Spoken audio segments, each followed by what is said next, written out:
English Pronunciation, Lesson 13. Topic: Pronunciation of T, the true T and the flap T. Part 1. From the beginning, it's been a very bitter winter. Back in December, we had a terrible ice storm, and many families, mine included, lost electricity.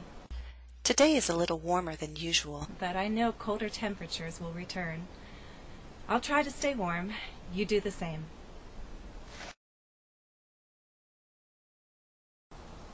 If you listened closely to my opening talk, I used a lot of words with the T sound. I did that to help you understand that there are different ways we pronounce T in American English. Now, in a previous lesson, I explained the omission of T. That is, when words are written with the letter T, but the T sound is not said. In this lesson, I'd like to talk about two different pronunciations of T. What I call the true T sound, as in talk, to, terrible, and what is called a flap T, or a tap. In my opening talk, you heard me say these words: bitter, winter, terrible, storm, today, little, temperatures, return, try, and this phrase: a lot of families lost electricity. The T's in blue are a flap T. The underlined T's are a true T. By the end of this lesson, you should not only be able to hear the two different pronunciations of T, you should also have more confidence knowing when we use these two different sounds and how to make them yourself.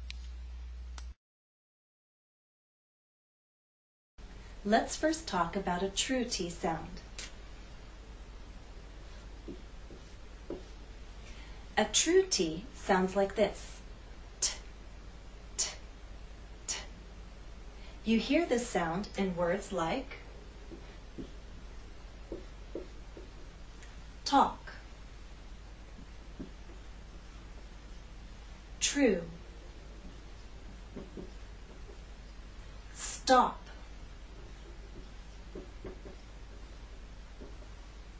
return. So the true T occurs at the beginning of words, either alone or with other consonants, or at the beginning of a stressed syllable. Return has two syllables, but it's the second syllable that is stressed. T is at the start of that syllable, so we say return. Again, the true T, t, t, t, is in all four words: talk, true, stop, return. Now, how am I making this sound? The T sound is what is known in English pronunciation as a stop. A stop is a consonant sound that is made by stopping the airflow. In the case of T, the airflow is stopped by the tip of our tongue and that hard bump behind your upper front teeth.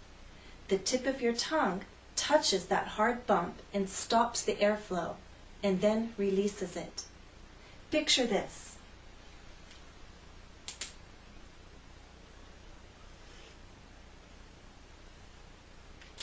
These are your teeth, and this is the roof of your mouth. If it helps, I'll try to draw the face. Picture your nose, lips. Okay, here's the eyes. Okay, that's you. Your nose, your lips, your teeth, and there's that hard bump behind your upper front teeth.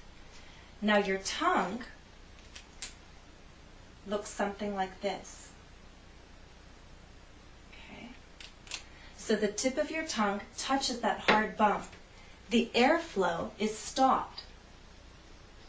It cannot come out until the tip drops down and releases that air. That's why we call the true T a stop. So I want you to note three things when you make the T sound.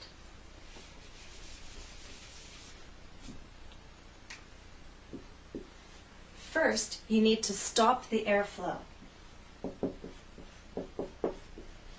You stop it with the tip of your tongue and that hard bump behind your upper front teeth.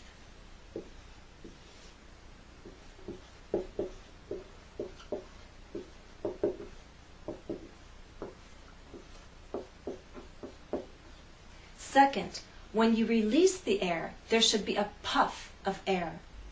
If you want to check to see if you're doing this correctly, take a piece of paper. As you say the T sound, the puff of air should be strong enough to move the paper in front of your lips. Watch. T, t, t, t. See? Now let me note one very important point. The true T makes a puff of air, but only when T, or TR, starts a word or a stressed syllable. With ST or STR, the true T loses that strong puff of air. So in the words to and true, we have the puff of air. But in stew and strew, that strong puff of air is absent. Take your hand and place it in front of your lips.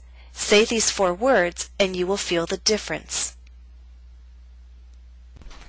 All right, the third thing I'd like you to remember is that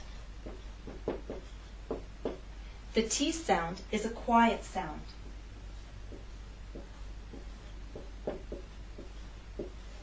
It's what's known as an unvoiced consonant, meaning there is no voice. You will feel no vibration when you make the T sound.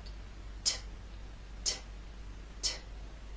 You know you're doing it correctly if you can feel the difference between this and its voiced partner, D. These 2 consonant sounds are made basically the same way, but T is quiet, it's unvoiced, and D is voiced. So you'll feel no vibrations when you make the true T sound, t, t, t. And you will feel vibration when you make the D sound, d, d, d. Also, take that piece of paper again and watch the difference. Now, here's the T. T, t, t. Here's the D. D, d, d. There is more air released. There's a puff, a strong puff with the T. That strong puff is not present with the D. Exercise 1. Listen and repeat. Group 1. All these words begin with a true T sound. Table, talk, tap, teach, time, touch, toy, turn, to. Group 2. All these words begin with a true T followed by an R. Traffic, train, tree, trend, triangle, trip, trouble, true, try. Group 3. All these words begin with ST or STR, so be careful not to release a strong puff of air. Stamp, stem, stick, stop, strain, stream, strong, strum.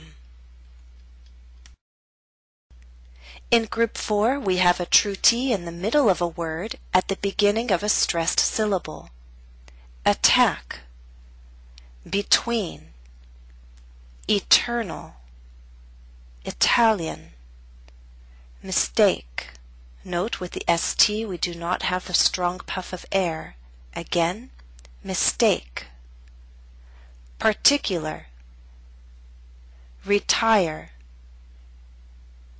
return. Please note, a true T is used in both primary and secondary stressed syllables. Let me help you understand through these 3 examples. Attack Attack is a word with 2 syllables. Stress is on the second. Attack. So T, although in the middle of the word, is at the beginning of a stressed syllable. So we have a true T, attack. Appetizer and secretary are longer words. They have both primary and secondary stress.